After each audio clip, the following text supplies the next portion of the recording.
الحمد لله نحمده ونستعينه ونستغفره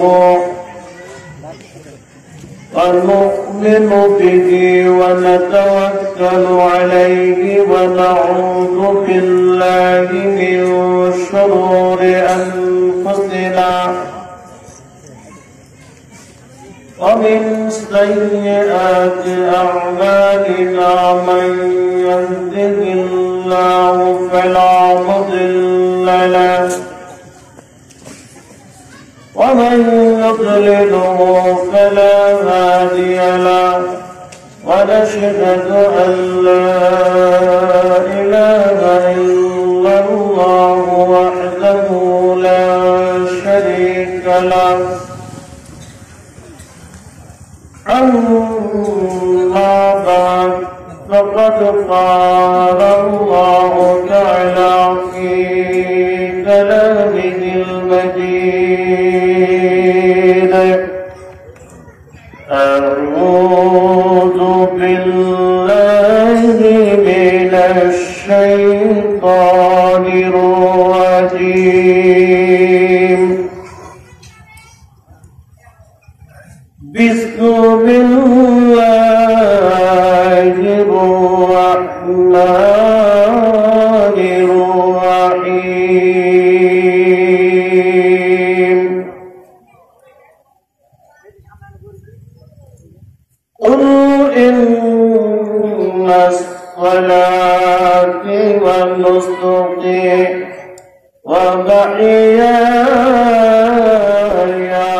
ومماتي لله رب العالمين لا شريك له وبذلك أمرت وأنا أول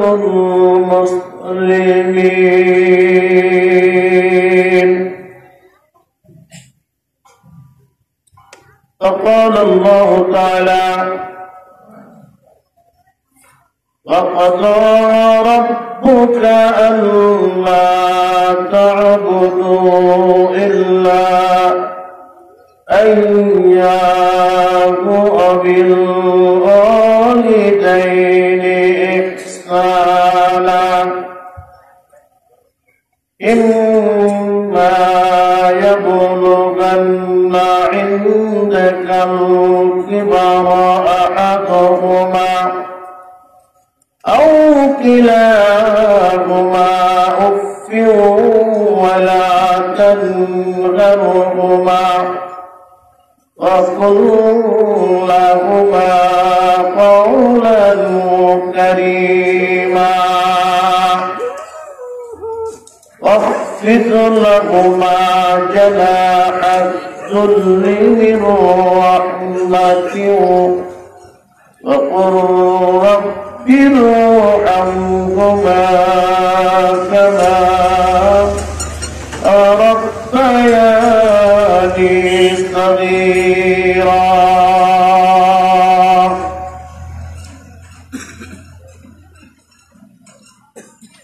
আলহামদুলিল্লাহ। সম্মানিত আজকের মাহফিলের সভাপতি, উপস্থিত ওলামায়ে কেরাম, সম্মানিত হাফিজ সাহেবান, দূর দূরান্ত থেকে আগত আমার প্রিয় মুসলিয়ান, পর্দার আড়ালে আমার মা ও বোনেরা, আসসালামু আলাইকুম ওয়া রাহমাতুল্লাহি ওয়া বারাকাতুহু।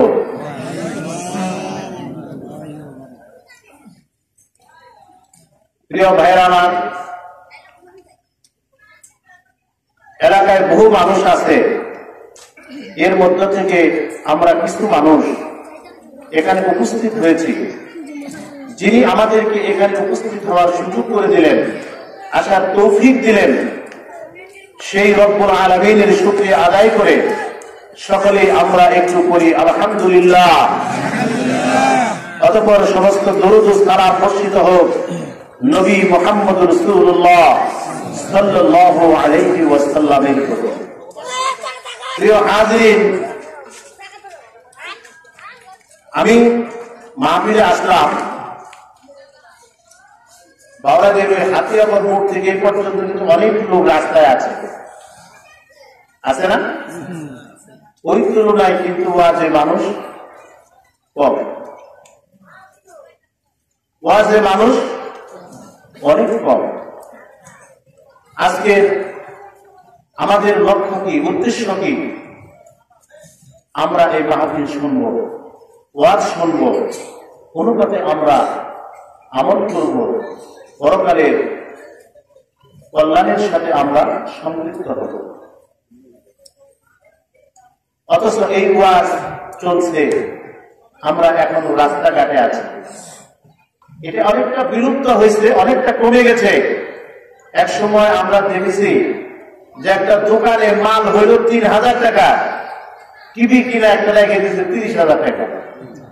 সারাদিন সারা রাত মানুষ টিভির বিষয় আছে। ওয়াজ ডাকছে আমরা ওয়াজ শোনার জন্য, ওয়াজে মানুষ কম, রাস্তায় মানুষ বেশি। কথা ঠিক কিনা? এগুলো সবকিছু হলো আমাদের একটি অনীহা, এটি হলো আমাদের নির্বুদ্ধিতা। আমরা যোগোপযোগী সিদ্ধান্ত নিতে পারি না, যে কারণেই আমাদের মানবিক জীবনে, ইসলামিক জীবনে, সামাজিক জীবনে, অর্থনৈতিক জীবনে আমরা পিছিয়ে চলে আসছি। ছোট ভাই মৌলানা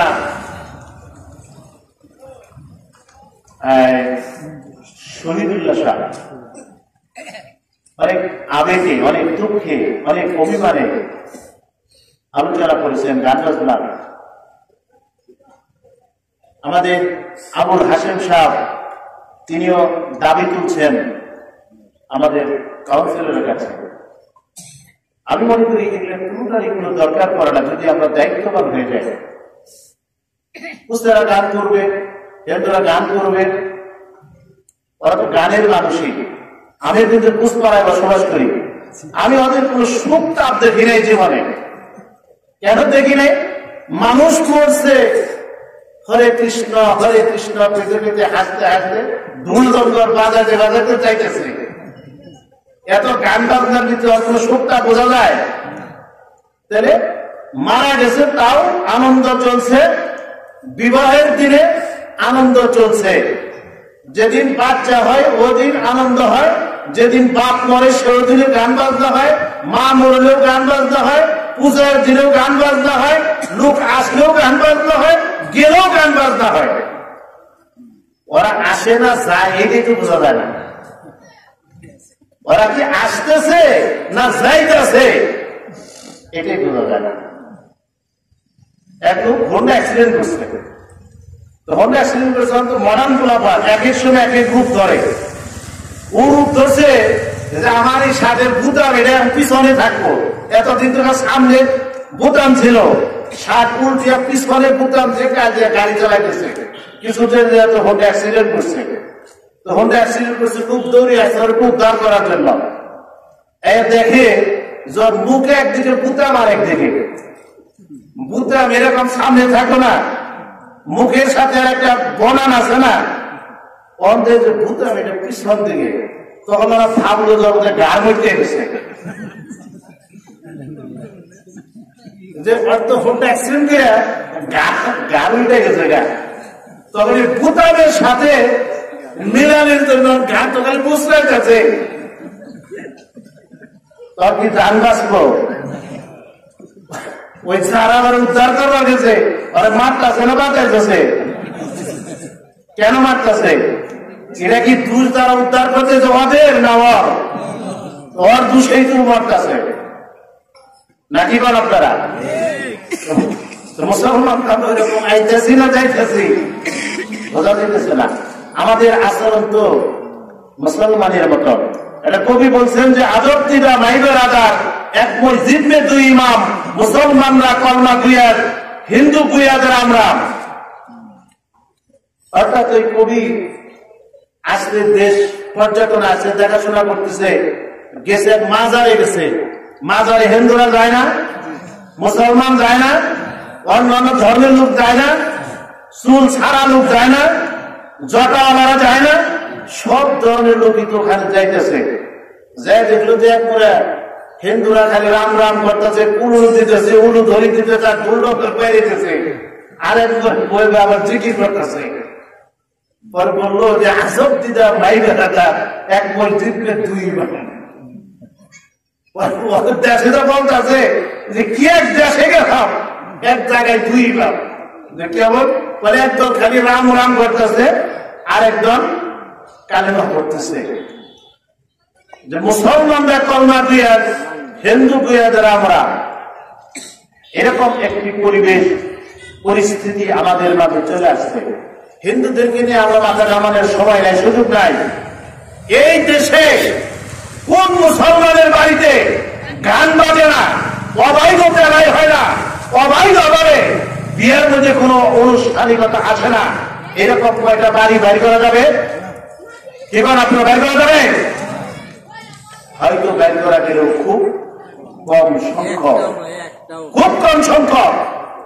কেন? মুসলমানের এই বিয়েটা হলো মানব জীবনের বৈধ অবৈধতার একটি প্রশ্ন।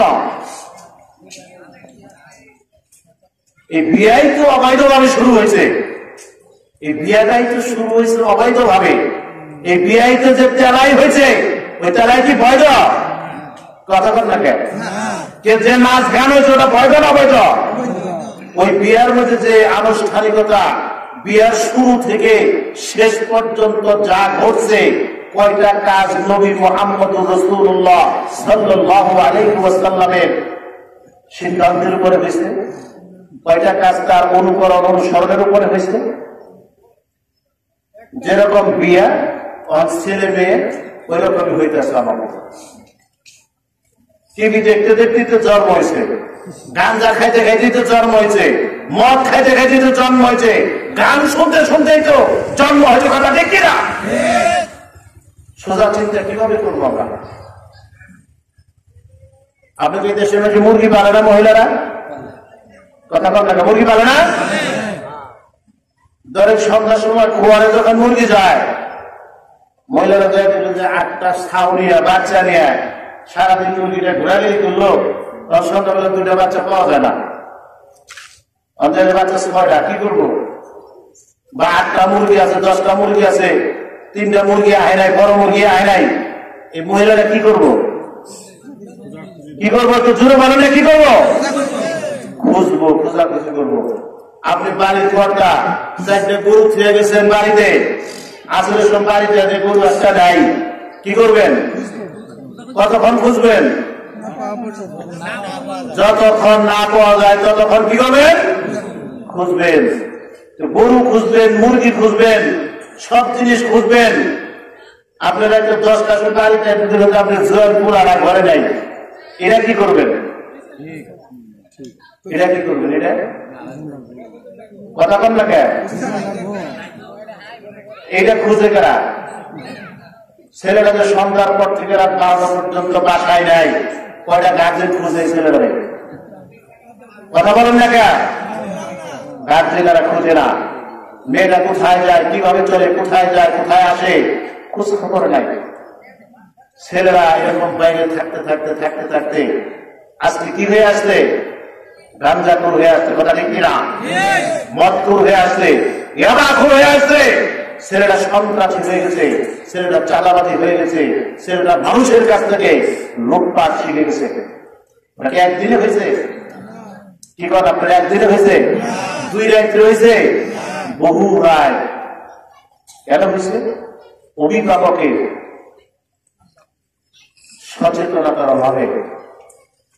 একটা ছেলে আছে, এটা মাথায় নেই, ওর নিজের তো মাথা এখনো ঠিক হয় নাই, ওর মাথায় তো এখনো ঠিক হয় নাই। যা হোক, এগুলো অনেক কথা। আমাদের প্রত্যেকটা লোককে সন্তানকে আদর্শবান বানাতে হলে সন্তানের খোঁজ দিতে হবে, সন্তানকে ইসলামী শিক্ষায় শিক্ষিত করতে হবে, ছেলেদের পোশাক ইসলামী হতে হবে। আপনি বাবা, আপনি বড় ভাই, আপনি মা, মুসলমান এখানে যারা আপনারা বসা আছেন, বলেন তো মেয়েদের কাপড় টাকনার উপরে থাকবে না নিচে থাকবে?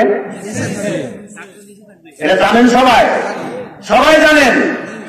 আপনার মেয়েরা যে টাকনার উপরে কাপড় কিনতে কোন দিয়ে করে আপনার সামনে যেতে করে ওই জামা বানাইছে কে? আপনি বানিয়ে দেন নাই?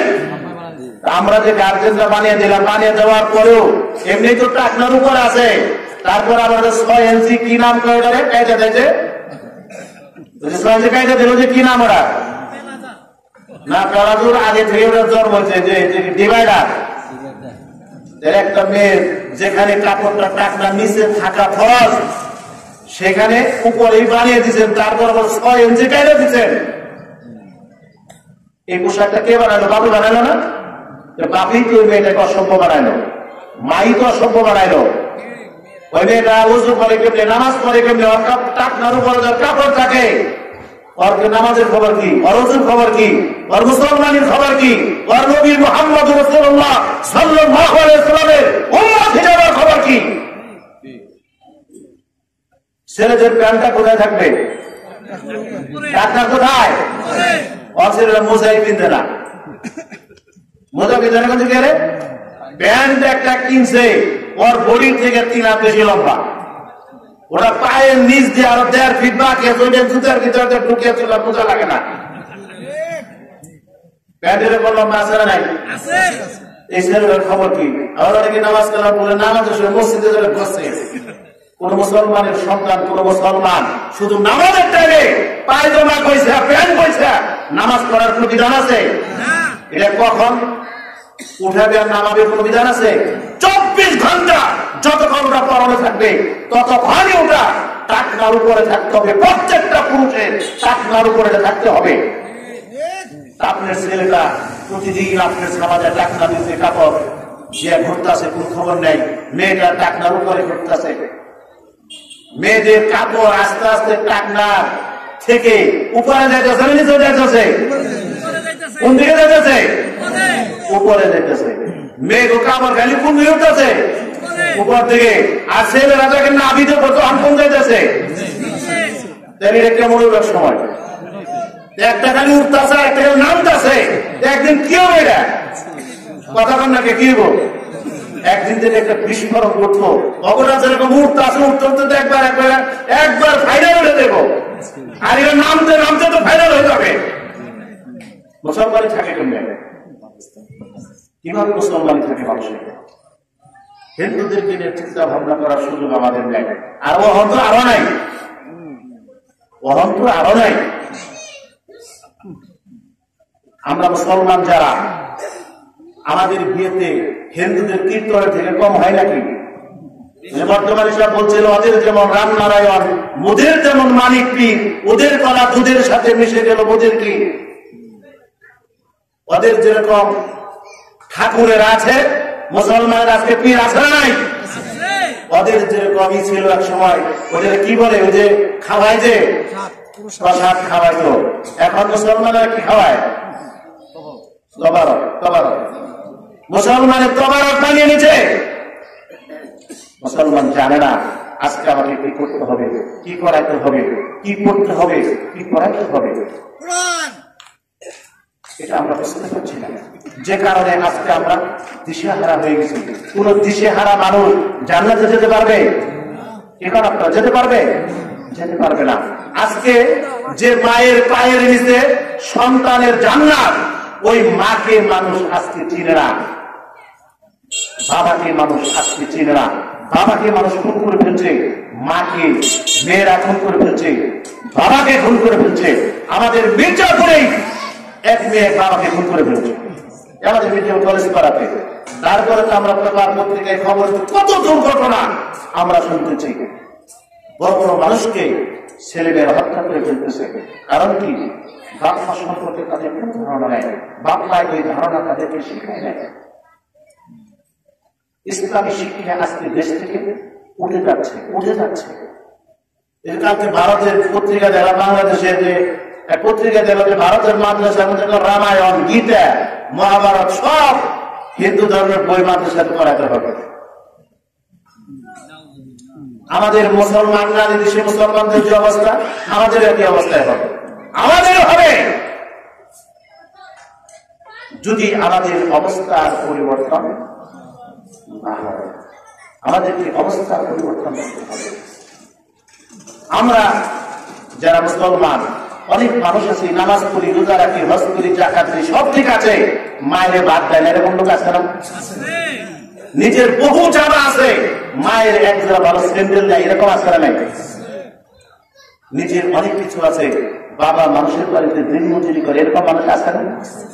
এই সন্তানটা নামাজ পড়লে কি হবে, রোজা রাখলে কি হবে, হজ করলে কি হবে, যাকাত দিলে কি হবে?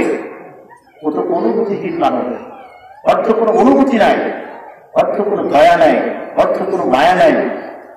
তো একটি সন্তান হিসাবে ওর কি করণীয়? ওকে কখনো কোরআন দিচ্ছে? ওকে কোরআন কখনো করেছে? ও কি ওর উপরে কি ফরমান আছে? ওর উপরে আল্লাহ কি সিদ্ধান্ত আছে? এটা ও জানে না। একটি পিতা হিসাবে সন্তানের উপরে কি দায়িত্ব আছে, কর্তব্য আছে?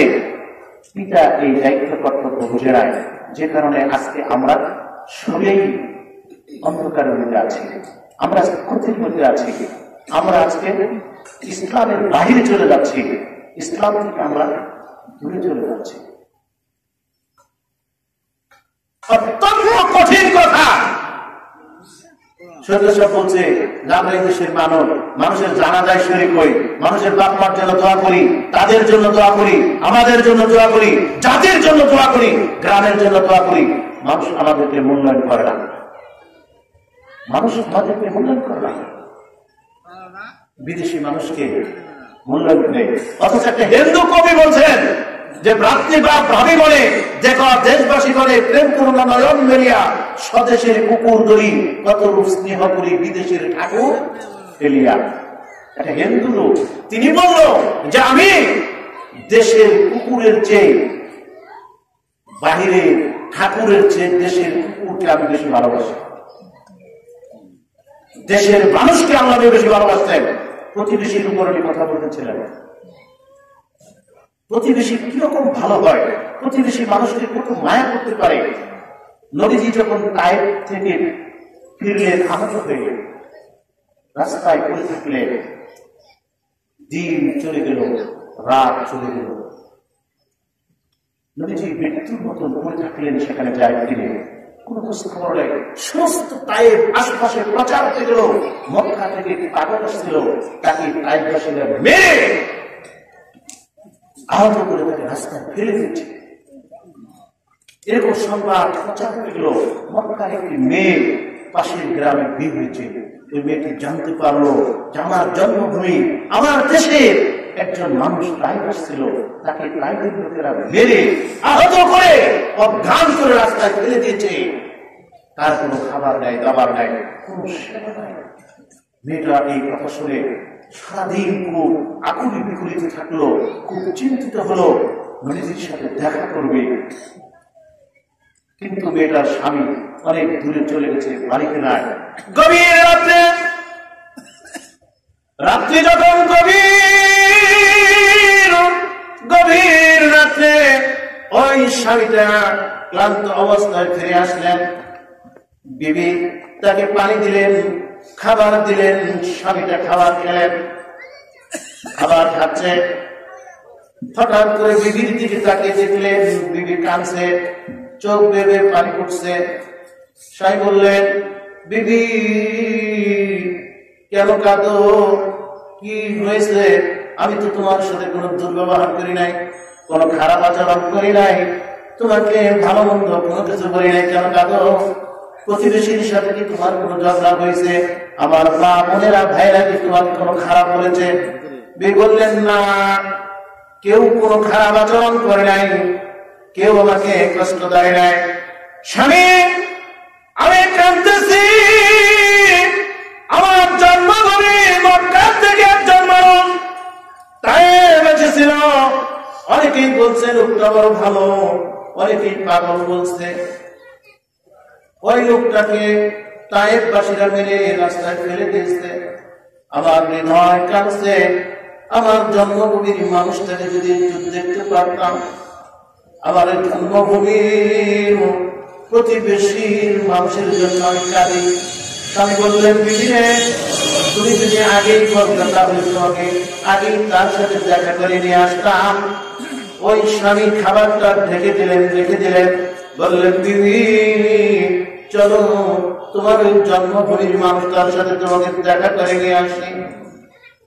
ওই মেয়েটি গভীর রাত্রে কি করবে, ঠান্ডায় এক গ্লাস পানি দিয়ে শরবত তৈরি করে একটি গ্লাসের ভিতরে নিয়ে গভীর রাত্রে নবীজির কাছে গেলেন। নবীজির পাশে বসে বললেন, কে গো তুমি, কি তোমার পরিচয়, কোথায় তোমার ঘর, কোথায় তোমার বাড়ি? শুনেছি মক্কা নগরীতে তোমার বাড়ি। ও দেশী, আমিও মক্কার একজন নারী মানুষ। শুনেছি বহু আগেই তোমাকে আহত করে ফেলে দিয়েছে, আমি আসতে পারি না। সারাদিন সারাটা রাত্রি তোমার জন্য ভেবেছি, তোমাকে নজর দেখার জন্য।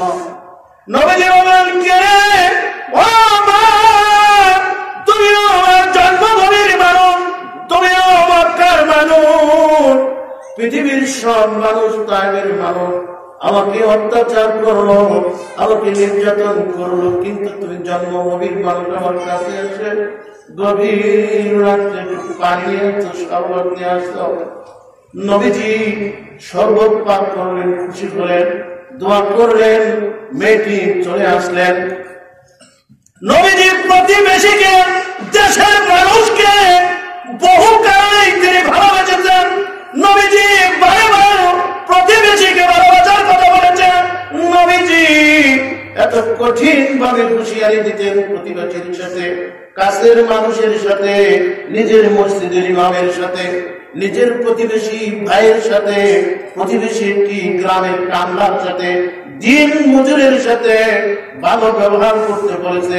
এত কঠিন ভাবে বলেছেন, সাহাবীরা অনেক সময় ভাবত, নবীজি যখন প্রতিবেশী সম্পর্কে আলোচনা করতেন সাহাবীরা ভয় পেয়ে যেতেন, তারা শঙ্কিত হয়ে যেতেন যে নবীজি যেভাবে প্রতিবেশীর কথা বলে, প্রতিবেশীর সম্পর্কে বলে, কি এক পর্যায়ে বলতে বলতে তাদেরকে কি আমাদের ওয়ারিস বানিয়ে যায় কিনা।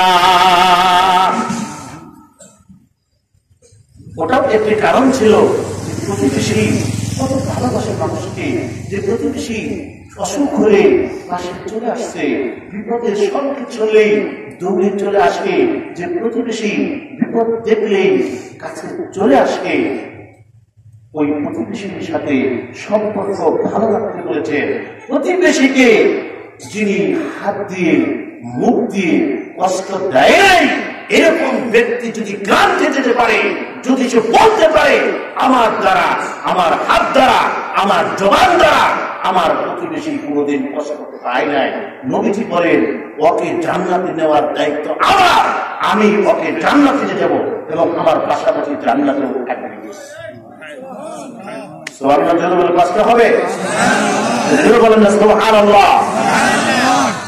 সুবহানাল্লাহ, বলেন সুবহানাল্লাহ, আলহামদুলিল্লাহ, ওয়ালা ইলাহা ইল্লাল্লাহ, আল্লাহু আকবার। আফজালুল কালামে, তামাম পৃথিবীতে যত কালেমা আছে, যত কালাম আছে, যত বাক্য আছে, নবীজি বলেন এই পৃথিবীতে আসমানের নিচে জমিনের উপরে যত কালেমা আছে, যত কথা আছে, যত সুন্দর আলোচনা আছে, এর মধ্যে সর্বোত্তম হলো, সর্বশ্রেষ্ঠ হলো সুবহানাল্লাহ। সুবহানাল্লাহ, সুবহানাল্লাহি, বলেন সবাই সুবহানাল্লাহি আলহামদুলিল্লাহি। করতে ব্যথা পান মুখে, ব্যথা পান। আসমানের নিচে এর চেয়ে আর উত্তম কোন বাণী নাই, বলে সুবহানাল্লাহ। মুসলমান তাও করতে চায় না। কি চান আপনারা? তাহলে আপনারা একটা বলেন যে এটা উত্তম। কি করেন? সুবহানাল্লাহি ওয়ালহামদুলিল্লাহি ওয়া লা ইলাহা ইল্লাল্লাহু আল্লাহু আকবার। মুসলমান, এত বড় ফজিলতের কালেমা, যে কালিমার কথা আল্লাহ রাসূল বলেছেন, কালিমাতানে হাবিবাতানে ইলার রহমান। ও নবীজি, তুমি তোমার উম্মতদেরকে জানিয়ে দাও, আসমানের নিচে যত কালিমা আছে সমস্ত কালিমার চাইতে আমি সবচেয়ে ভালোবাসি, আল্লাহ যে কাজটা ভালোবাসেন, আল্লাহ যে কাজে বেশি সন্তুষ্ট হন, আল্লাহ খুশি হন, আল্লাহ রাজি হন, এমন কালেমা আমরা পড়তে রাজি আছি কিনা? রাজি আছি। নবীজি বললেন কালিমা তানে হাবিবা তানে ইলার রহমান। আবার আল্লাহর কাছে সবচেয়ে প্রিয় কালেমা হলো হাবিবা তানে, সবচেয়ে প্রিয় হলো, সবচেয়ে প্রিয় কালেমা হলো, এবং যে কালেমা পড়ে আল্লাহ সবচেয়ে বেশি খুশি হন, আল্লাহ যে কালেমাকে সবচেয়ে বেশি ভালোবাসেন, কালিমা তানে হাবিবা তানে, যে কালিমাকে স্বয়ং আল্লাহ নিজেও ভালোবাসে, ওই কালিমাটা এমন একটি কালিমা, ওই কালিমাটার নাম হলো সুবহানাল্লাহ। আমরা জন্মের পর থেকে 80 বছর বয়স হয়ে গেছি, এখনো কথায় কথায় সুবহানাল্লাহ বলতে চাই না, এখনো আমরা আল্লাহু আকবার বলতে চাই না। কারণ কি? আমরা এটার মর্যাদা বুঝি না, আমরা এটার গুরুত্ব বুঝি না। যে জন্য পৃথিবীর যত আলেমরা যখন মঞ্চে আসে, কথায় কথায় কেন সুবহানাল্লাহ বলতে বলে, কেন আল্লাহু আকবার বলতে বলে, এর চাইতে কঠিন, এর চাইতে গুরুত্বপূর্ণ আর কোন কালেমা নাই বলে সুবহানাল্লাহ। এগুলো আমাদেরকে বুঝতে হবে। যাই হোক, আমি আমার মূল পর্বের দিকে চলে যাই। وَقَضَى رَبُّكَ أَلَّا تَعْبُدُوا إِلَّا إِيَّاهُ وَبِالْوَالِدَيْنِ إِحْسَانًا إِمَّا يَبْلُغَنَّ عِندَكَ الْكِبَرَ أَحَدُهُمَا أَوْ كِلَاهُمَا وَكُفٍّ وَلَا تَنْهَرْهُمَا وَقُل لَّهُمَا قَوْلًا كَرِيمًا। এর মধ্যে আল্লাহ পাক মা বাবার কথা বলেছে, মা বাবাকে কেন ভালোবাসতে হবে এই জন্য বলেছেন। মা বাবা কেন মানুষের কাছে তো প্রিয়, এ কথাও তিনি বলে দিয়েছেন। কিন্তু মুসলমান জানে না, মুসলমান বুঝে না, যারাও বুঝে তারাও না বুঝার ভান করে থাকে। এমন পৃথিবীতে এমন একটি দৃষ্টান্ত স্থাপন করতে পারে, এত গভীর ভালোবাসা দিতে পারে, পৃথিবীতে সবচেয়ে বেশি মায়া দিতে পারে, মহাব্বত দিতে পারে, সে মানুষ হোক আর প্রাণী হোক, কুকুর হোক আর বিড়াল হোক, হাঁস হোক, মুরগি হোক, গরু হোক, ছাগল হোক, পৃথিবীতে এমন কোন প্রাণী নাই ওই প্রাণীর সন্তানকে ভালোবাসে না। কথা ঠিক কিনা? একটি কুকুর যখন বাচ্চা দেয়, ওই কুকুরের বাচ্চার পাশ দিয়ে অন্য কোনো কুকুরকে যাইতে যায় না, ওই বাচ্চাটার পাশ দিয়ে অন্য কোন মানুষকে যেতে যায় না, একটা গরুকে যাইতে যায় না। এই জন্য যেতে যায় না যে আমার বাচ্চাটার যেন কোনো ক্ষতি করতে না পারে। তাদের কিরাম একটি গাভী যখন বাচ্চা দেয়, ওই বাচ্চা দেওয়ার পর থেকে ওই গাভীটা একটু তেজি হয়ে যায়, ওই গাভীটা স্বয়ং মালিকটাকে ওই বাচ্চার কাজ যেতে দেয় না। অন্য মানুষ যদি গাভীর কাজ আসতে চায়, বাছরের কাজ আসতে চায়, ওই গাভীটা ওকে বাধা দেয়। একটি পাখি উড়ন্ত অবস্থায় থাকে, গাছের উপরে থাকে, গাছের উপরে একটি পাখির বাসা বেঁধেছে, ডিম দিয়েছে। ওই গাছে যদি কোনো মানুষ উঠে, ওই পাখি নিজের জীবন বিপন্ন হবে, নিজে বেঁচে থাকবে না, তাকে চিন্তা করে না। ওই মানুষটাকে ঠুকরানোর জন্য ওই পাখিটা দূর দূরান্ত থেকে এসে ওই মানুষটাকে আক্রমণ করে। কথা ঠিক কিনা? নবীজির যুগে একজন সাহাবী পাখির বাচ্চা নিয়ে চাদরের ভিতরে নবীজির পাশাপাশি চলে আসলেন। নবীজি দেখলেন একটি পাখির ওই সাহাবীটার মাথায় আক্রমণ করে, চাদরের মধ্যে খামচি দেয়। নবীজি বললেন, কে রে, কে তুমি কি পাখিটার বাচ্চা ধরে নিয়ে আসছো নাকি? সাহাবী অবাক হয়ে গেলেন, নবীজি পাখির বাচ্চা এনেছি। কিভাবে বুঝলেন? বলে, বুঝেছি, আমি বুঝতে পেরেছি ওই পাখিটা যে জীবনের মায়া ধরে গেলেন। ওই পাখিটা নিজের জীবনের চিন্তা করে না, নিজের কথা ভাবে না। ওই পাখি তোমাকে আক্রমণ করতেছে, নিশ্চয়ই পাখির বাচ্চা তুমি নিয়ে আসছো। কোন প্রাণী কখনো চায় না তার নিজের বাচ্চার কোনো ক্ষতি হোক, তার নিজের সন্তানের কোনো ক্ষতি হোক, কোন প্রাণী চায় না। ঠিক তেমনি কোন মানুষও চায় না, কথা ঠিক কিনা? মানুষ সারাদিন পিতা মাতা এমন একজন প্রিয় মানুষ যিনি সারাদিন না খেয়ে সন্তানকে যদি খাওয়াইতে পারে, ওই মায়ের কোনো কষ্ট থাকে না, বাবার কোনো কষ্ট থাকে না, কথা ঠিক কিনা?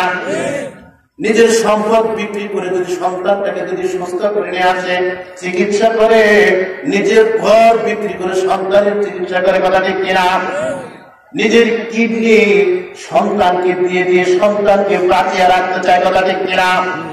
পৃথিবীর যত মানুষ আছে এর মধ্যে সবচেয়ে প্রিয়, সবচেয়ে বেশি ভালোবাসে একজন মা, একজন বাবা।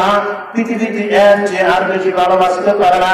পৃথিবীতে সন্তান আপনাকে এত ভালোবাসে না, আপনার বিবিও আপনাকে এত ভালোবাসে না, ভাই আপনাকে এত ভালোবাসে না, বোন আপনাকে এত ভালোবাসে না, আপনার মা, আপনার বাবা আপনাকে যতটুকু ভালোবাসে, কথা ঠিক কিনা? এই জন্য মাকেও ভালোবাসতে হবে, বাবাকে ভালোবাসতে হবে। একজন মানুষ জীবনের সারাটি জীবন পরের বাড়িতে দিন মজুরি করেছে, কার জন্য করেছে? কার জন্য? সারা জীবন দিন মজুরি করেছে, পরের বাড়িতে দাসী বান্দির কাজ করেছে, শুধু সন্তানের জন্য। নিজের একজোড়া ভালো স্যান্ডেল নেয়, সন্তানকে 100 টাকা 1000 টাকা দিয়ে জুতা কিনা দেয়, কথা ঠিক কিনা? নিজের পরনে একটি ভালো জামা নেয়, নিজের চিরা পরা পুরান জামা কাপড় চালি দিয়ে ঈদের জামাতে যায়, কিন্তু সন্তানকে নতুন দেয়। এই নতুনটা কে দেয়? একমাত্র বাবা দিতে পারে, মা দিতে পারে, এই সারা পৃথিবীতে আর কেউ দিতে পারে না। শুধু তাই নয়, তাম পৃথিবীতে আপনার যত আত্মীয় স্বজন আছে, যত বন্ধু বান্ধব আছে, যারা আপনাকে বলে সবচেয়ে বেশি ভালোবাসে, এই মানুষগুলোর চাইতেও আপনার মা আপনাকে বেশি ভালোবাসে। ঈদ আসলে সন্তানকে 2000, 3000, 4000, 5000, 10,000, 20,000, লক্ষ টাকা পর্যন্ত সন্তানের পিছনে মানুষ খরচ করে। এরপরেও সন্তান খুশি হলে হতেও পারে, নাও হতে পারে। বিবির পিছনে বহু টাকা খরচ করে, বিবি খুশি হলে হতেও পারে, নাও হতে পারে। এমনি করে সমস্ত আত্মীয় স্বজনকে সব দিয়ে দিলেন, খুশি হলে হতেও পারে, নাও হতে পারে। কিন্তু দুঃখিনী মা সবাইকে 1000 টাকার জিনিস দিয়েছেন, কিন্তু মাকে 1000 টাকা লাগবে না, বড় দামি জিনিস লাগবে না, সামান্যতম 200, 300, 500 টাকা দিয়ে একটি কাপড় কিনে যদি গভীর রাত্রে যদি মায়ের কাছে যান, মাকে দিয়ে যদি বলেন, মা গো, ও মা, গভীর রাত্রে তোমার কাছে জন্য আসছি, সারাদিন সবার জন্য বাজার করেছি, সবাইকে খুশি করার জন্য অনেক কিছু করলাম গো মা। ও দুঃখিনী মা, গভীর রাত্রে তোমার কথা মনে পড়েছে গো মা, এই জন্য তোমার জন্য 300 টাকা দিয়ে একটি কাপড় আনছি। ও মা, তুমি তো জানো আমার তেমন কোনো সাধ্য সামর্থ্য নাই, সবাইকে দিয়েছি, তোমার জন্য এনেছি। এই মা 300 টাকার কাপড়টা পেয়ে খুশি না বেজার? খুশি হয়ে যাবে এবং বলবে, বাবা আমি তো জানি তুমি অভাবে আসলো, তুমি কষ্টে আসলো, আমি বুড়া মানুষ, আমার কি দরকার ছিল, আমি এই তেলাতলা করে পেঁচিয়ে টুচিয়ে যাই, ঈদের দিনটা আমি বাড়িতে দিতাম, তুমি তোমার সন্তানকে দাও, বিবিকে দাও।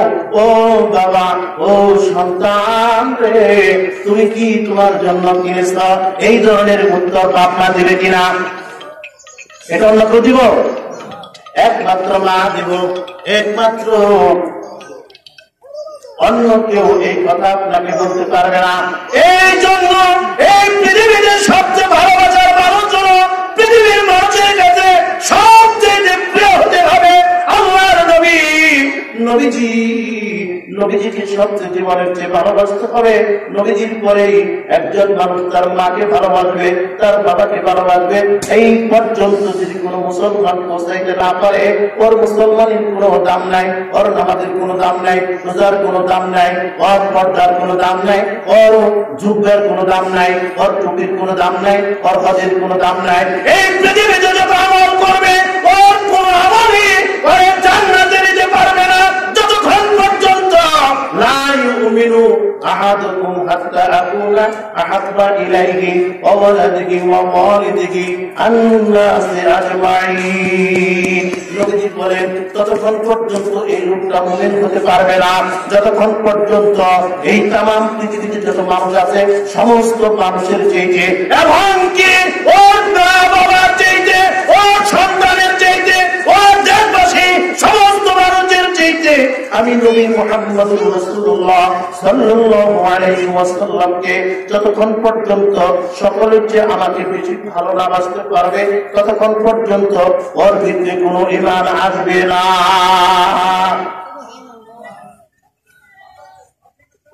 নবীজির প্রতি কি ভালোবাসা আমাদের আছে, কি ভালোবাসা আমাদের আছে, কোন দিকে আছে? আসেন একটু নিচে আসেন। যে মা, যে বাবা আপনার জন্য জীবন বিলীন করে দিল, জীবনকে উৎসর্গ করে দিল, এই মা বাবাকে বা আপনি কি ভালোবাসলেন? নিজে করলেন, নিজে খাইলেন, নিজের ছেলেটা হাজার হাজার টাকা দামের খাটে শোয়, আর নিজের মাকে সবচেয়ে কম দামি, সবচেয়ে নিয়ম, সবচেয়ে খারাপ একটা ঘরের ভিতরে নাহলে বারিন্দার মধ্যে, না হয় একদিকে গরু ছাগল থাকে আর একদিকে মা বাপের মানুষের রাখে, এরকম আশা নাই। অথচ নিজের সন্তানটাকে 50,000 টাকা দামের খাটের মধ্যে শোয়া রাখছে। আছে না এরকম? কি কোন আছে না নাই? আমার কাছে মনে হয় যে দেশে সব কোরআনে খালি আপনার খালি বসতেই থাকে, খালি বসতেই থাকে। কি আপনাকে বিরুদ্ধ বাস করতেছে নাকি? সন্তান, এই পৃথিবীতে একটি সন্তানের কি কর্তব্য নিয়ে আমরা পৃথিবীতে আসি, একটি মায়ের জন্য, একটি বাবার জন্য কি করণীয়? অনেকে বলে আমি এটা করছি, এই করছি, সেই করছি, খাট দিছি, মায়ে ফ্যান কিনা দিছি, মায়ের বলে কারেন্ট এনে দিছি, মায়ের আমি কুরবানির গোশত দিছি। এর গপ্প টপ্প কিন্তু হয়। আরে মিয়া তোর গপ্পের কাম বাচ্চে রে, যার পায়ে রয়েছে জান্নাত, তার একটা ফ্যান দিয়ে আর ওই 1 কেজি গরুর গোশত দিয়ে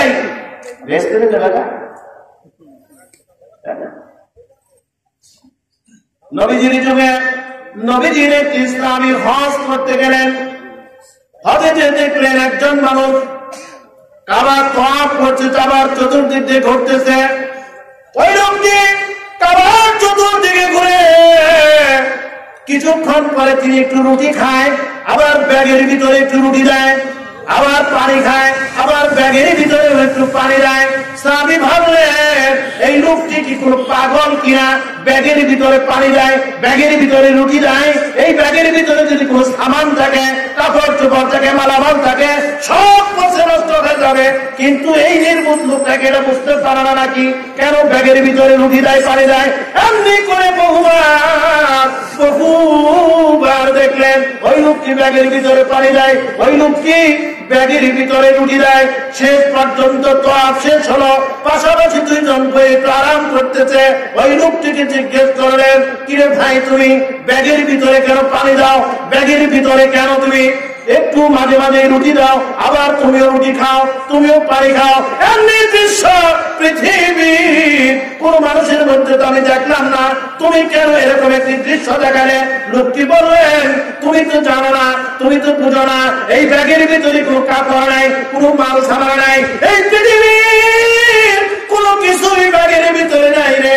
এই ব্যাগের ভিতরে এমন একটি মানুষ আছেন যিনি আমার গর্ভধারিণী মা। আমি যেখানে যাই আমার মাকে আমি কাঁধে করে নিয়ে যাই। আমি যখন রুটি খাই এই ব্যাগের ভিতরে দেই, তার মানে হলো আমার মায়ের মুখে দেই। ব্যাগের ভিতরে একটু পানি দেই, আমার মায়ের মুখে পানি দেই। আমি যখন রুটি খাই আমার মাকে খাওয়াই, আমি যখন পানি খাই আমার মাকে খাওয়াই। এমনি করে আমি খাওয়াই, আমিও খাই, আমিও খাওয়াই। এমনি ভাবে আমি চলছি। লোকটি বললেন কত বছর? বলে 30 বছর যাবত আমার মাকে এমনি করে আমি কাঁধে রাখি, কাঁধে ঝুলিয়ে ঝুলিয়ে দেশ থেকে দেশান্তর আমি ঘুরে বেড়াই। পৃথিবীতে আমি যেখানে যাই আমার মাকে নিয়ে যায়। এই জন্য নিয়ে যায় আমার মায়ের সাথে কেউ দুর্ব্যবহার করো, আমার মায়ের সাথে খারাপ ব্যবহার করো, আমার মায়ের সাথে কেউ কোন ধরনের কালো মুখে কথা বলো, আমার মায়ের প্রয়োজনীয় জিনিস থেকে পৃথিবীর কোন মানুষ আমার মাকে বঞ্চিত করবে এমন কোন কর্মকাণ্ড আমি পছন্দ করি না। এই জন্য 30 বছর যাবত আমি যেখানেই যাই আমার মাকে আমি সঙ্গী করে নিয়ে যাই, সাথে করে নিয়ে যাই। আমি খাইলে আমার মা খায়, আমি ঘুমাইলে আমার মা ঘুমায়, আমি গোসল করলে আমার মাকে আমি গোসল করাই। আমার এই কাজটা আমার মাকে বহন করতে করতে বাঁকা হয়ে গেছে। সাহাবী ভাবলেন এই লোকটা জান্নাতি হবে। নবীজির কাছে বর্ণনা দিলেন। নবীজিকে বললেন, নবীজি এই যে এরকম একটি বর্ণনা কি মনে হয়? আমার মনে হয় লোকটা জান্নাতি হবে।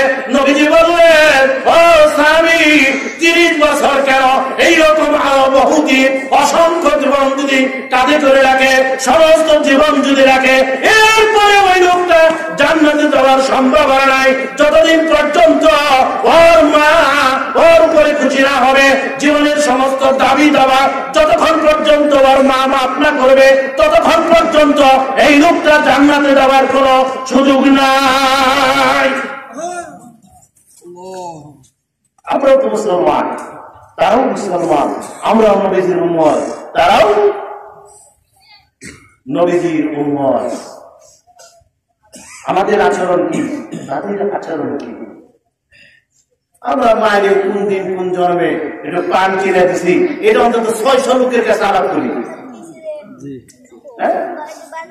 বলে মায় তো বিনো খায়, সব আমি নেই, আমার ভাইয়েরা কিছুই দেয় না, সব আমি খাই। মায় তো আমার মতোই খায়। আর তোর মায় কি এদিকে খাই দিয়েছিল, তোর মায় জানে। তুই গল্প করলেই ওর বেড়ি তো মাইন্ড সিভিতে পড়ছে, খাইবো না কি করবো? তুমি যে কিরম কুলাঙ্গার কিতাব জানা বাকি আছে। মুসলমান আজকে এত বিপুল হয়ে গেছি, আমরা মা বাবাকে ভালোবাসি না, আল্লাহর সিদ্ধান্ত আমরা গ্রহণ করি না, নবীজির কোন সন্ন্যতের তোয়াক্কা আমরা করি না, করি না। আমরা যার যার মতে, যার যার সুবিধা মতো, যার যার চিন্তা চেতনা মোতাবেক আমরা ইসলামটাকে পালন করার চেষ্টা করছি, পালন করার চেষ্টা করছি। এই যে আপনারা দেখবেন, এই যে একটা লিফলেট আমাদের যে ন্যান্ডর মানুষের লিফলেট দেখবেন, আমাদের সমস্ত কাউন্ট ইউনিয়নে ম্যাক্সিমাম যত মাহফিল হয় শুধু আমাদের আহলাদিসের এই কয়টা গ্রাম বাদে সমস্ত গ্রামে কিন্তু ওনাকে অতিথি করানো হয় এবং সম্মানজনক ভাবে ওনাকে সকল লিফলেট পোস্টারে ওনার নাম দেওয়া হয়। কোন হিংসা নাই, কোন নিন্দা নাই, কোন বিদ্বেষ নাই, সকল আলেমরা তার সাথে আসে। আর আমরা এটা নাই, আমার কমিটির লোকও নেই, আমরাও নেই, গ্রামের লোকও নেই, আমরা যার যার মতে আমরা চলছি। আবার নিজেকে দাবি করি কি কি বুঝতে আমরা কি গো আলে হাদিস, আলে হাদিস মানে হাদিস মানে এই মসজিদে চাকরি করে আমার মসজিদের মধ্যে দাওয়াত দেন, অন্য মসজিদের মধ্যে দাওয়াত দেওয়া নেন, ওগুলো হাদিস মানে। নিজের প্রতিবেশীর ভালোবাসে না, দাওয়াত দেয় না, নিজের বইয়ের দাওয়াত দেয় না, ঢাকায় থেকে দাওয়াত খাওয়ার জন্য হায়ার করে নিয়ে আসে, ও কিন্তু আহলে হাদিস, ও কিন্তু আহলে হাদিস। এখানেই প্রমাণ হবে। আল্লাহ রাসূল বলেছেন তোমার যে যত বেশি কাছে ওর সাথে সম্পর্ক তত বেশি কাছে রাখতে হবে। আসলে কেমন আছে? আসলে কি কোন আছে? যে যত বেশি কাছে ওর সাথে তত বেশি আমাদের দুশ্মনী। কি কথা ঠিক কিনা? শত্রুতা তত বেশি। আর খালি বেঁচে গেছে কয় কি বলবো আমার কাছের মানুষ আমি চিনি ওরে নিয়ে কত ঝালা যন্ত্রণা আমি আছি তোমরা কি জানো? এরকম দাবি আসলে মুসলমানের নাই। অর্থাৎ এমনি ভাবে আমরা যে মুসলমান আমাদের প্রত্যেকটা স্তরে স্তরে রন্ধে রন্ধে আমরা কি করছি? ইসলামের বাহিরে চলছি, আমরা ইসলামের বাহিরে চলছি। আর ওগুলোকে আমরা গর্ববোধ করছি, ওটাকে আমরা গর্ববোধ করি। সবাই মাপ পাইতেছে, খালি ইমাম সাহেবরা যদি একটু ত্রুটি করে কোনো মাপ নেই, কোনো মাপ নেই। কথা ঠিক কিনা? এখানে সব মানুষ থাকা পারে, মদ খেয়ে থাকা পারে, গাঁজা খেয়ে থাকা পারে, জিনাদা বিচার করে থাকা পারে, খালি মুরব্বী সাহেব একজন একটু একটু সালাম কালাম একটু দিতে দেরি হয়েছে, এই জন্য মুরব্বী সাহেব থাকা আসবো না। কথা ঠিক কিনা? আর খেলা লাগবে বেদ আর মুরব্বী সাহেব আমরা মাপ করবো না, সব মাপ আছে। গাঁজা করবো, জিনা করুক, যত অন্যায় আছে করুক, কোনো অসুবিধা নেই। আমরা তাদের দিকে তাকিয়ে নেই, খালি আমাদের দিকে তাকিয়ে থাকে সবাই। যা হোক, আমাদেরকে যদি আমরা ইসলাম মানতে চাই, যদি আমরা জান্নাতে যেতে চাই, নবীর সুন্নাত মানা দরকার আছে না নাই? নবীর সিদ্ধান্ত মানা দরকার আছে না নাই? কোরআনের কথা মানা দরকার আছে না নাই? তাহলে আমাদেরকে কোরআনের পথে চলতে হবে, হাদিসের পথে আমাদেরকে চলতে হবে। বাপ মা আমাদেরকে দেখে কঠিন ভাবে লালন পালন করছে। واخفض لهما جناح الذل من رحمة وقل رب ارحمهما আমার সাথে পড়েন وقل رب ارحمهما كما ربياني صغيرا। মাকে কেন ভালোবাসবেন, বাবাকে কেন ভালোবাসবেন? واخفض لهما جناح الذل من رحمة, মা বাবার জন্য হাতটাকে বিছিয়ে রাখতে বলা হয়েছে, ফেলিয়ে দিয়ে রাখতে বলা হয়েছে। এই জন্য প্রতিটা সন্তানকে মায়ের জন্য হাত বিছিয়ে রাখতে হবে, বাবার জন্য হাত বিছিয়ে রাখতে হবে। এই জন্য রাখতে হবে, তারাও একদিন আমাদের জন্য রেখেছিল।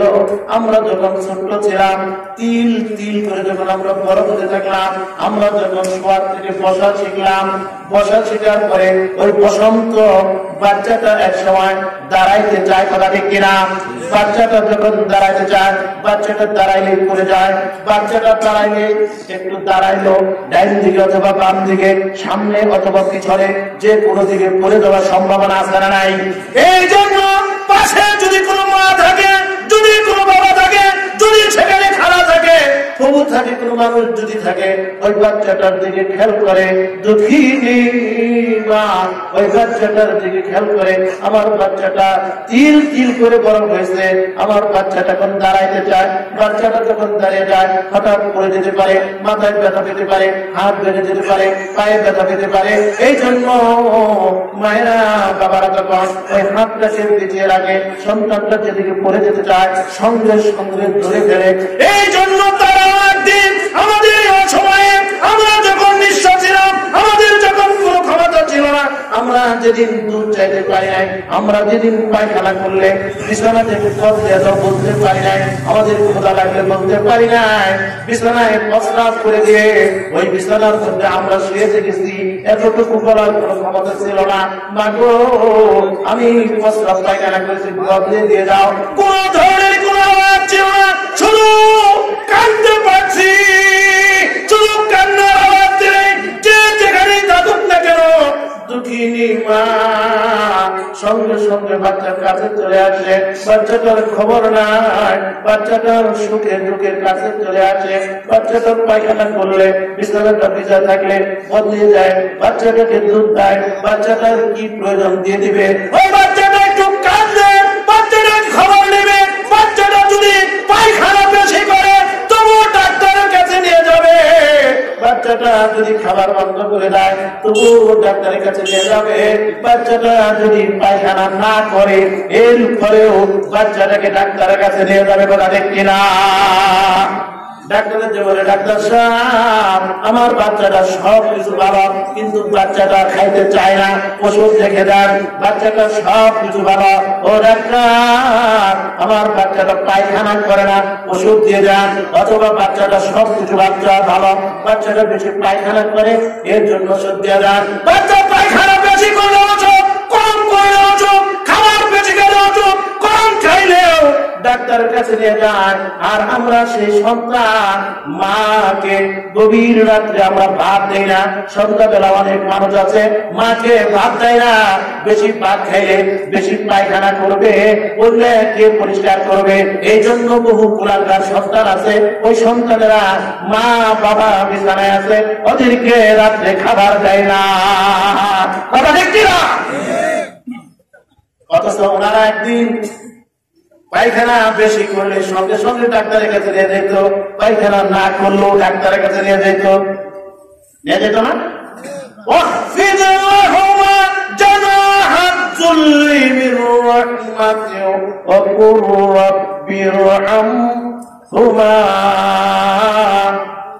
এই যে পাখাটা ফেলিয়ে রাখা, হাত দুটো পিছিয়ে রাখা, তারা একদিন তিল তিল করে আমাদেরকে লালন পালন করে একদিন মানুষ করেছে।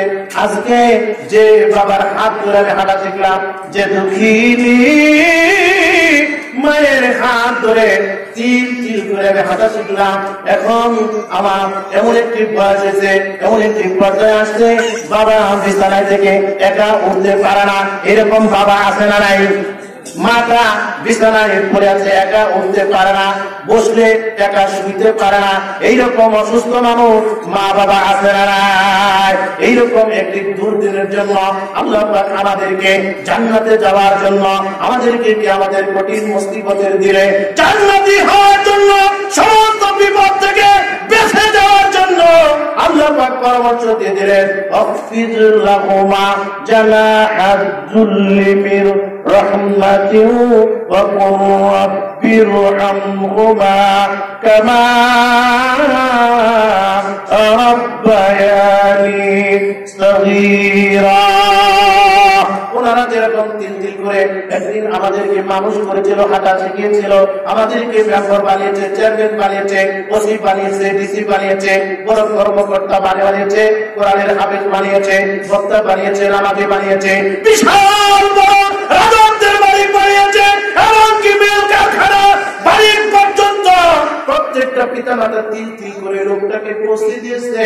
আর এখন ওই বাবাটা অসুস্থ হয়ে পড়ে গেছে, এখন উঠলে বসতে পারে না, বসলে শুইতে পারে না, এইরকম মাদক হয়ে গেছে। এইরকম একটি সুর দিলে সন্তানদেরকে আল্লাহ পরামর্শ দিলে, ও সন্তানেরা, তোমরা যদি জান্নাতে যেতে চাও, তোমরা যদি পরকালের কল্যাণ চাও, দুনিয়াতে বেঁচে থাকা অবস্থায় যদি সকল প্রকার বালা মুসিবত থেকে যদি তোমরা বাঁচতে চাও, তাহলে তোমরা অস্থির লাহুমা জানাহাদ যুল্লি মির রাহমাতি, তোমার ওই বাহুটাকে, তোমার ওই হাতটাকে, তোমার পাখাটাকে তোমার মা দুঃখিনী মায়ের জন্য রহমত স্বরূপ তুমি পিছিয়ে রাখো। যেরকম তারাও একদিন পিছিয়ে রাখছিল, তুমি পড়ে গেলেই তোমাকে ধরে ফেলতো। আজকে যখন তোমার বাবা বসার থেকে পড়ে যেতে চায়, দাঁড়াইলেই পড়ে যেতে চায়, এখন তুমি তোমার হাতটাকে অমনি ভাবে রহমত হিসাবে ধরে রাখো। তোমার বাবা যেন দাঁড়ানো থেকে পড়ে না যায়, বসার থেকে যেন পড়ে না যায়, বিছানায় শুয়ে আছে, উঠতে পারতেছে না, তাকে একটু রহমতের হাত দিয়ে ধরে একটু বসিয়ে দাও, তাকে একটু বসিয়ে দাও, তাকে একটু শুয়ে দাও। এরকম ভাবে ধরো না, জুড়ে করে ধরবা, সারাশের মতন ধরবা, চেন কুকবার মতন ধরবা। তোমার বাবা দুঃখ পাবে, মা ব্যথা পাবে, তারা উফিউ তান উফিউ ওয়ালা তানখার তোমার এইরকম কোন শব্দ যেন তোমার কোন আচার আচরণে, তোমার কথাতে, তোমার আচরণে, তোমার দৃষ্টিতে, তোমার কোন লেনদেনে এমনি কোন কথা যেন তারা বলতে না পারে, আরে পুত তুই কি করলি, তুই কি করলি রে পুত, এরকম কোন আশ্চর্য যেন তারা না করে। তারা যেন রহমতের মতোই তোমরা তাকে ধরো, তাকে তুমি একটু বাঁচিয়ে রাখো, তাকে তুমি একটু সেবা দাও, তাকে তুমি একটু সুন্দর সফল ভাবে একটু সেবা যত্ন করো, তাহলে তোমার জান্নাত মিলে যাবে। এমনি করতে করতে যদি সে মারা যায়, মারা যাওয়ার পরেও একটা ব্যবস্থা, ও সন্তানেরা তোমাদেরকে আমি শিখিয়ে দিলাম, আমার সাথে করেন, রব্বিরহামহুমা কামা রাব্বায়ানি সগীরা। মরার পরের জন্য আল্লাহ সিদ্ধান্ত দিলেন, ও সন্তান, দুনিয়াতে তোমার মাকে সেবা করেছ, শুশ্রূষা করেছ, এত ভালোবেসেছ, তোমার মা বাবাকে তুমি খুশি করেছ, এখন তোমার মা বাবা আমার হাতে ধারা হয়ে গেছে, এখন তিনি কোথায় যাবে তুমি বলতে পারো না, তুমি জানতে পারো না। এই জন্য তুমি করো রব্বিরহামহুমা কামা রাব্বায়ানি সগীরা। আমি রবের কাছে তোমরা আরাধনা করো, আমি রবের কাছে তোমরা দোয়া করো, আমি রবের কাছে তোমরা প্রার্থনা করো, আমার মা, আমার দুঃখিনী মা, আমি একটু অসুস্থ হয়ে গেলে আমার মা ঘুমাইতো না, আমি খাওয়া বন্ধ করলে আমার মা খাইতো না, আমি একটু কষ্ট পাইলে আমার মা কষ্ট পাইতো, আমি কাঁদলে আমার মা কি মা কাঁদতো, আমার সুখে আমার মা সুখী হতো। এইরকম মা আজকে আল্লাহ কবরে শুয়ে দেখো, আল্লাহ আমার মা বাবাকে তুমি এমনি ভাবে লালন পালন করো, এমনি ভাবে দেখাশোনা করো, আমার দুঃখিনী মা যেরকম ভাবে আমাকে লালন পালন করেছে, আমাকে যেরকম দেখেছে, আমার সুখে যেরকম সুখী হয়েছে, আমার দুঃখে যেরকম দুঃখী হয়েছে, এই মাকে আল্লাহ তুমি হেফাজত করিও, তুমি তাকে ক্ষমা করে দিও, মাফ করে দিও, তাকে তুমি জান্নাত দেবো আল্লাহ। কারণ আমার মা আমার বাবা আমাকে যেরকম লালন পালন করেছিল, ঠিক যেমনি ভাবে করেছিল, তুমিও আল্লাহ তাদেরকে ঠিক তেমনি জাযা দিও, ঠিক তেমনি বদলা দিও, ঠিক তেমনি তুমি লালন পালন করে তাদেরকে তুমি জান্নাত নসিব করে দিও। আছে এরকম সন্তান আছে? এখন বাপ মার জন্য কয়টা সন্তান আছে দোয়া করে? কি কর না আছে? সন্তান আছে এরকম? সন্তানের বাপ মা শিখায়ও নাই, সে এখন দোয়াও শিখে নেয়, দোয়াও করে না, বাপ মরছে মরছে, আমি তো একদিন মরে যাবো। সন্তানের দোয়াটা এত কার্যকারী, নবীজি বলেন আওয়ালাদিন সালিহিন ইয়াদুলাহু, কোন সব সন্তান যদি দোয়া করে, কোন সব সন্তান যদি আল্লাহর কাছে যদি চায়, কোন সব সন্তান যদি আল্লাহকে বলে আল্লাহ তুমি ছাড়া কোন মাবুদ নাই, তুমি ছাড়া আজকে আমার মা বাবাকে উদ্ধার করার মতন কেউ নাই, বাঁচিয়ে দেওয়ার কেউ নাই, জান্নাত দেওয়ার কেউ নাই, মাবুদ আমার মা বাবাকে তুমি ক্ষমা করে দাও, মাফ করে দাও। আওয়ালাদিন সালিহিন ইয়াদুলাহু, এরকম একটি সৎ সন্তান যদি মায়ের জন্য যদি দোয়া করে, বাবার জন্য যদি দোয়া করে, ওই সন্তান যদি কাঁদতে থাকে, সন্তান মা বাবার স্মৃতি মনে করে, মা বাবার ইতিহাস মনে করে যদি কাঁদতে থাকে, ওই সন্তানের চোখের পানিটা নাকে আসার আগে আল্লাহ তার দোয়াকে কবুল করে দেয়। বলে সুবহানাল্লাহ।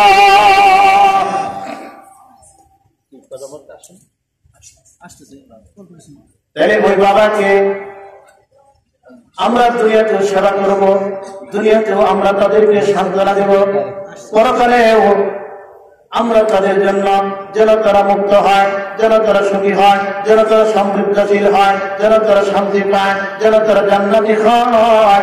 এই জন্য প্রতিটা সন্তানকে আল্লাহর কাছে দোয়া করার দরকার আছে না নাই? আজকে আমরা কত বালা মুসিবতের মধ্যে থাকি, আজকে আমরা কত অশান্তিতে থাকি, আমাদের ব্যবসা বাণিজ্যের ক্ষতি হয়, আসমানি বালা আসে, জমিনি বালা আসে, সামাজিক বালা আসে, রাষ্ট্রীয় বালা আসে, কত প্রকার বালা মুসিবত আসে। আল্লাহর নবী বলেছেন যে মানুষগুলো মাকে ভালোবাসে, যে মানুষগুলো বাবাকে ভালোবাসে, মা বাবা যার উপরে সন্তুষ্ট হয়, ওর উপরে আল্লাহ কখন গজব দেয় না, ওর উপরে রাষ্ট্রীয় বালা আসবে না, সামাজিক বালা আসবে না, আসমানি বালা আসবে না, জমিনের বালা আসবে না। ওই লোকটা সবসময় মাহফুজ থাকতে। বলে সুবহানাল্লাহ। বনি ইসরাঈলের যুগে 3 জন মানুষ পাহাড়ের ভিতরে আটকা পড়েছিল, 3 জনের 3টা ইতিহাস ছিল, 3 জনের তিনটা ভালো কাজের নমুনা ছিল, তিনটা কাজের তিনজনেরই তিনটা দিক ছিল। তার মধ্যে একজন ছিল যখন তারা পাহাড়ের ভিতরে আটকা পড়লো, ওই পাহাড়ে একটি মহাজবান বন্ধ হয়ে গেল। লোকটা ভাবলো আজকে আমাদের বাঁচার কোনো সুযোগ নাই, এই পাথর সরানো যাবে না। পৃথিবীর কোনো মানুষ জানলো না, কোনো মানুষ জানে না, কোনো মানুষকে ফোন করার মতন কোনো সুবিধা নেটে বলা যাবে না, ফোনেও বলা যাবে না, কোনো গ্রামের মানুষ জানে না। আমরা পাহাড়ের ভিতরে আটকা পড়েছি, অতএব নিশ্চিত আমাদের মৃত্যু এই পাহাড়ের ভিতরে হয়ে যাবে। যদি দেশবাসীরা জানতো, গ্রামবাসীরা জানতো, যদি আমাদের পিতা মাতারা জানতো, নিশ্চয় পাহাড় খনন করে গেল আমাদেরকে বাইর করতো। এখন আমাদেরকে বাঁচার কি উপায় আছে? একজন বললেন যে যদি আমাদের যদি কোনো ভালো কাজ থাকে আল্লাহকে খুশি করার মতন, এমন যদি কোনো কাজ আমরা করে থাকি, ওই কাজটাকে ধরে আল্লাহর কাছে চলো আমরা আজকে প্রার্থনা করি আল্লাহ যেন আমাদেরকে এখান থেকে মুক্তি করে। এই তিনজনের একজন ছিল মাকে ভালোবাসতো, ওই লোকটি কাঠ আনতো গভীর বনের ভিতর থেকে, কাঠ বাজারে বিক্রি করতো, ওই কাঠ বিক্রি করে যা জুটতো ওইটা দিয়ে উনি সংসার চালাইতো। একদিন গভীর বনের ভিতরে প্রবেশ করলো, মেঘ বৃষ্টির জলকারের কারণে বন থেকে ঘুরে আনতে দেরি হলো। বাজারে এসে থেকে লোকজনও তেমন নাই, বেচা কিনিও তেমন নাই, তবু কম দামে হোক এমনি করে বিক্রি বেচা কিনি করে গভীর রাতে দুধ নিয়ে বাড়িতে ফিরলো। যে দেখলো তার ছেলেমেয়েরা হাউমাউরে কান্নাকারি করছে, সারাদিন না খেয়ে আছে। ছোট্ট ছোট্ট বাচ্চাগুলা বাবার অপেক্ষা করছে, বাবাকে দেখে তারা হাউমাউ করে কাঁদছে। বাবা বললেন কি খবর তোমার দাদা দাদি? বলে তারা তো ঘুমিয়ে আসছে, বলে একটু অপেক্ষা করা, তোমার দাদা দাদি উঠলো। এরকম ভাবে ওই লোকটি দুধ দিয়ে খাবার নিয়ে ওই দুঃখিনী মায়ের ঘরের ভিতরে দাঁড়িয়ে থাকলো। মা বাবা ডাকে না, মা বাবা ঘুম ভাঙে না, ও তাদেরকে ডাকে না। গভীর রাত্রে মায়ের ঘুম ভেঙে গেল, বাবার ঘুম ভেঙে গেল। মা বাবাকে আগে দুধ খাওয়াইলো, খাবার খাওয়াইলো, তারপরে সন্তানকে, তারপরে বিবিকে, তারপরে যা ছিল ওইটা খেয়ে নিজে আত্মতৃপ্তি গ্রহণ করলো, আল্লাহর শুকরিয়া আদায় করলো। ওই লোকটি এই ঘটনাটি আল্লাহকে শুনে বললেন, বাবু